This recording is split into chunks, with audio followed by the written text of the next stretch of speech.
আসসালামু আলাইকুম। সামনে শিক্ষক নিবন্ধন পরীক্ষা। এই শিক্ষক নিবন্ধন পরীক্ষা নিয়ে আমার একটা মজার কাহিনী মনে পড়তেছে।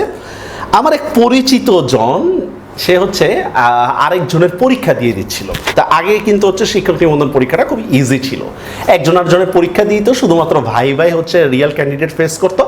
তো 3বার পরীক্ষা দিছে, 3বারে যে ভাই ভাই মানে হচ্ছে যে আসল ক্যান্ডিডেট, সে 3বারে যে ভাই ভাই বাদ পড়ছে।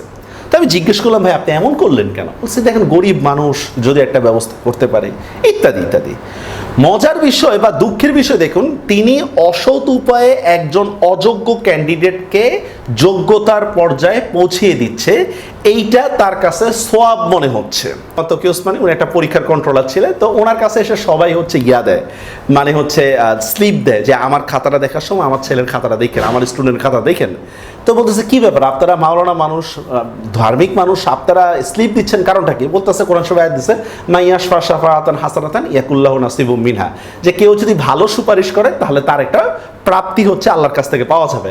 এখন তকি ওসমানী সাহেব বলতেছে পরের আয়াতের মধ্যে তো আছে কেউ খারাপ সুপারিশ করলে সেই খারাপটাও কি তাই আসবে।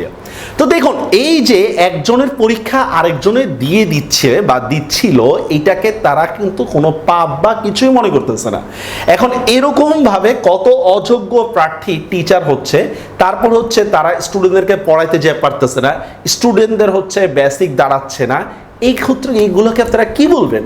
যতবার এমন হবে ততই কিন্তু পাপ হবে।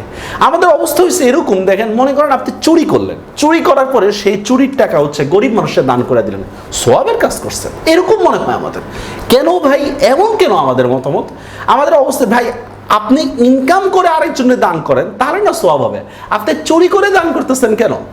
আমাদের মধ্যে নৈতিকতা অনেক অনেক কমে গেছে। এক চোরে কোরবানি গরু চুরি করছে, চুরি করার পরে সে কোরবানি দিছে, কোরবানি দেওয়ার হিসাব করতেছে, চুরি করছি গুনাহ হয়েছে, গরু কোরবানি দিছি সওয়াব হয়েছে, সওয়াবে গুনায় কাটাকাটি, গোস্তগুলো আমার। আপনারা দেখেন একজন টিচার কোনো একটা কোর্স কিংবা কিছু বের করলে আপনারা সেটা পাইরেসি করে ফেলতেছেন, একজন লেখক কোনো বই বের করলে আপনারা সেটাকে পাইরেসি করতেছেন।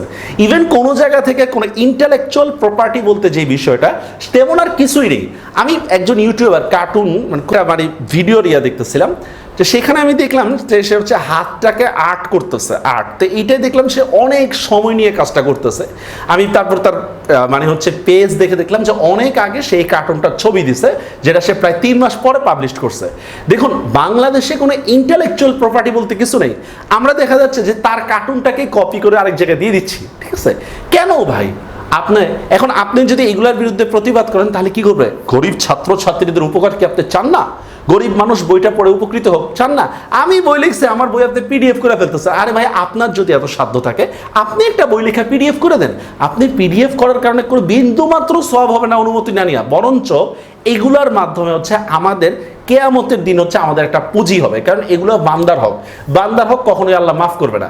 আপনি একজন টিচারের কোর্সে ঢুকে সেটা পাইরেসি করে সেল করে দিচ্ছেন, আপনি আরেকজনের পরীক্ষা দিয়ে দিচ্ছেন, এইটা কোনোভাবেই কিন্তু হচ্ছে না, মানে উপকার না, এটারও ক্ষতি। বরঞ্চ এর দ্বারা আপনি জাতির যে উপকার বা অপকার করছেন, উপকার না, এটা হচ্ছে অপকার করছেন, তার সেই পার্সেন্টেজটা কিন্তু আপনিই ভোগ করবেন।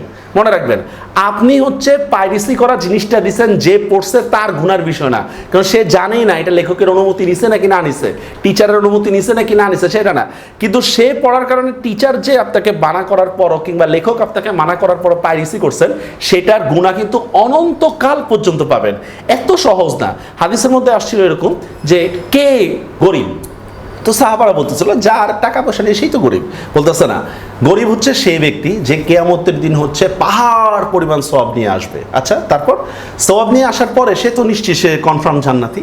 পরে এক লোকে আসবে, আয়সা বলবে কি ব্যাপার, তুমি তো আমার গালাগালি করছিলে মনে আছে, এখন দাও। গালাগালি করলে কি করবে? এখন সে তো আর টাকা ফেরত দেয়, সে করছে কি, যাও আমার সওয়াব নিয়ে যাও, এই তোমার কাছে টাকা পাইতাম, তুমি আমার মারছিলা, এই সেই এভাবে এভাবে তার সব সওয়াব শেষ হয়ে যাবে। এরপর বলতেছে যে তারপরও পাওনাদার থেকে যাবে।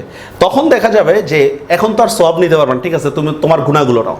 তখন হলো কি, দেখেন যে পরিমাণ সওয়াব নিয়ে সে কিয়ামতের দিন উঠবে, সেই পরিমাণ গুনাহ নিয়ে কিন্তু সে জাহান্নামে যাবে।